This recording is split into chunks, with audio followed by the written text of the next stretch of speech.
आज आपण रसविचार इथे समजून घेणार आहोत।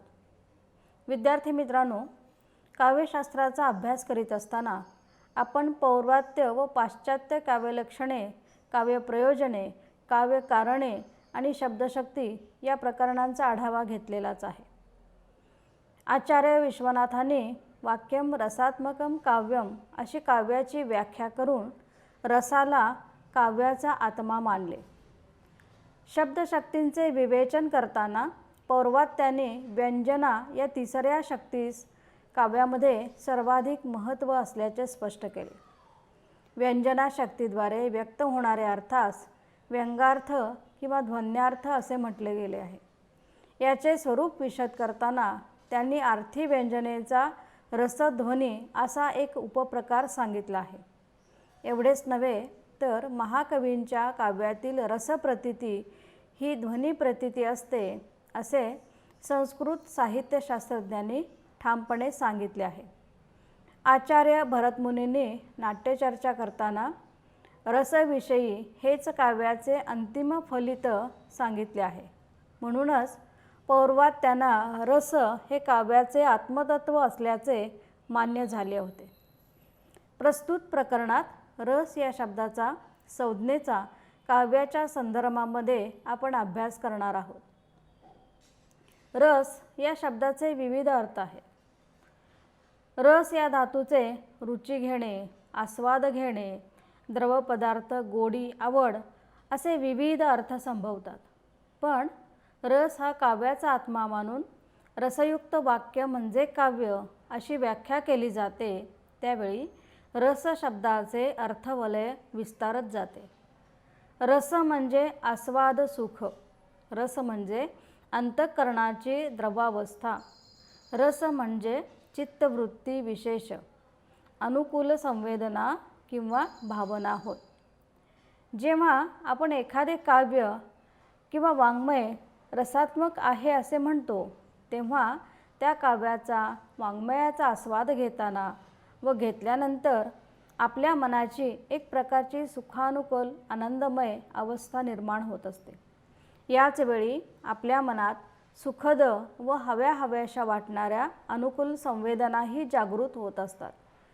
या रसिक मनामध्ये होणाऱ्या प्रक्रियेला रसप्रतीती किंवा रसानुभूती असे म्हटले जाते। मात्र काव्यातील रस शब्दाचा अर्थ वेगळा आहे। रसिकाच्या मनात सुखद किंवा अनुकूल संवेदना निर्माण करण्याचे त्या काव्यातील सामर्थ्य म्हणजे रस। म्हणूनच आपणास लक्षणेने व व्यंजनेने अमुक अमुक काव्य रसाळ सरस आहे अशा विधानातून त्या काव्यातील सामर्थ्याचा, कलात्मकतेचा, सौंदर्याचा किंवा अपूर्वतेचा निर्देश करावयाचा असतो। दैनंदिन जीवनात सुद्धा आपण मला पोहण्यात रस आहे, मला खोटे बोलण्यात रस नाही अशा वाक्यातून आपली आवड किंवा नापसंती दर्शवित असतो। आता रसास्वाद किंवा भावनास्वाद म्हणजे काय ते आपण बघूया। रसिक काव्यास्वाद घेतो म्हणजे कोणत्या ना कोणत्या भावनेचा तो आस्वाद घेत असतो।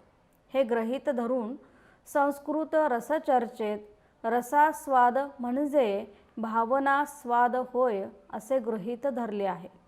या भावना हर्ष, शोक, रती, भय, क्रोध अशा वेगवेगळ्या प्रकारच्या असतात। काव्यातून यापैकी कोणत्या तरी भावनांना आवाहन केले जाते। रसिक या भावनांचा आस्वाद घेऊ लागला की त्याच्या ठिकाणी त्या जागृत होऊन प्रबळ बनू लागतात। उदाहरण द्यायचं झालं तर कालिदासाच्या अभिज्ञान शाकुंतल या महाकाव्यातील दुष्यंत शकुंतला यांचा शृंगार प्रणय पाहून रसिकाच्या चित्तवृत्तीही विचलित होऊन त्यालाही काही प्रमाणात शृंगाराचा अनुभव येऊ लागतो। त्याचे रसिकाला सुख वाटते। एखाद्या कवितेतील शृंगारवर्णनही असेच सुखदायक अनुभूती देणारे असते। तर एखादी कविता दुःखानुभव किंवा शोकानुभवाला जागृत करणारे असते।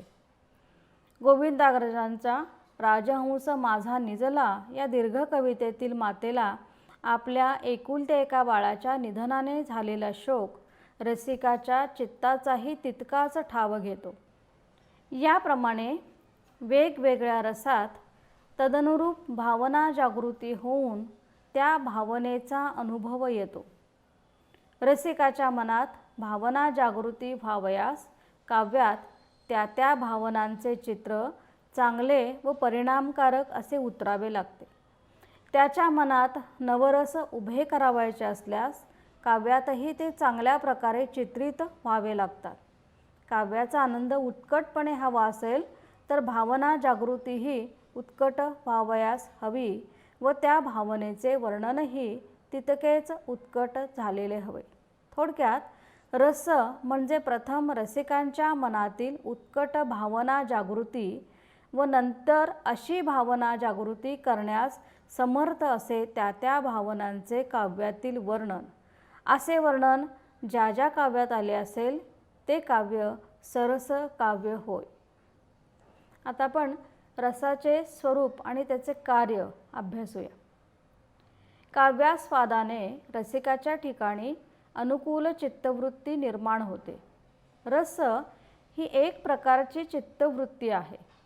ही चित्तवृत्ती सुखानुकूल असते.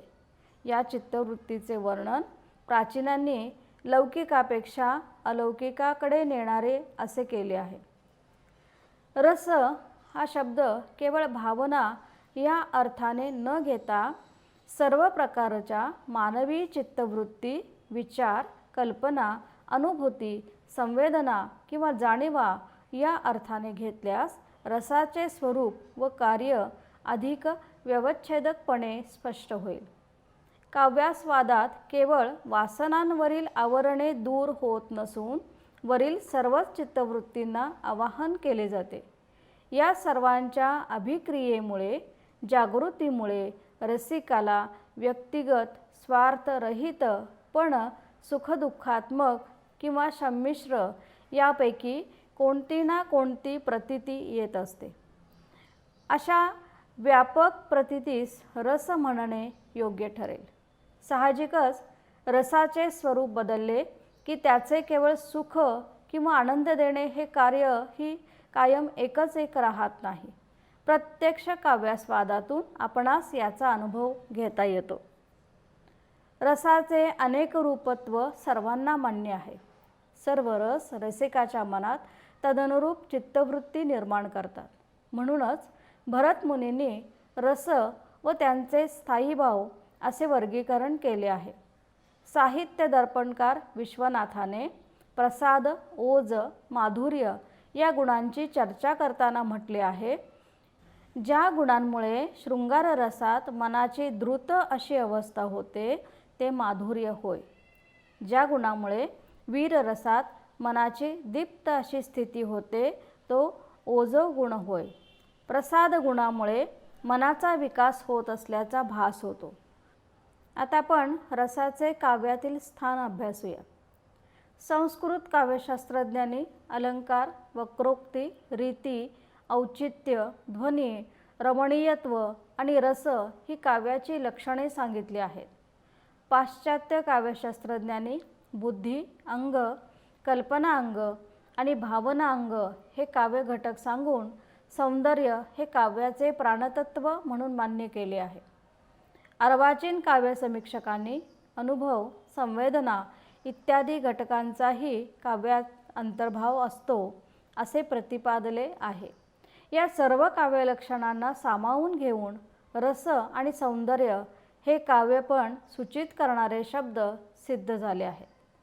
कधीकधी आपण एखाद्या कवितेसंदर्भात रससौंदर्य असा शब्दही अभिप्रायार्थ वापरीत असतो.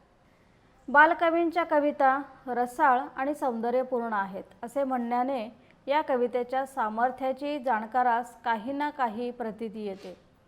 अशा कोणत्याही काव्याचा किंवा वाङ्मयाचा आस्वाद घेताना येणारी जी वेगवेगळ्या प्रकारची प्रतीती ती रसप्रतीती किंवा सौंदर्य प्रतीती होय.